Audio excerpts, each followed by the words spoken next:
Super শপের বিক্রেতা একটি বিড়াল, এমনটা শুনলে অবাক লাগতেই পারে, কিন্তু এই দোকানে ঠিক এমনটাই ঘটেছে। দোকানে ঢুকতেই চোখে পড়ে ধূসর লোমের ছোট্ট একটি বিড়াল। গায়ে ইউনিফর্ম পরে ছোট্ট ব্যাজ ঝুলিয়ে সে যেন নতুন কোনো ক্রেতার আগমনের অপেক্ষা রয়েছে। কখনো ফ্রিজের পাশে গা লাগিয়ে বসে থাকে, আবার কখনো চকলেটের শেলফের ফাঁকে চুপচাপ পাহারা দেয়। তার ভাব এমন যেন মালিকের আদেশের জন্য সবসময় প্রস্তুত।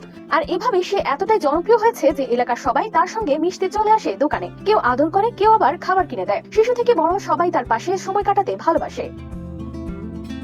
ছোট্ট এই বিড়ালটির নাম মিনিনা।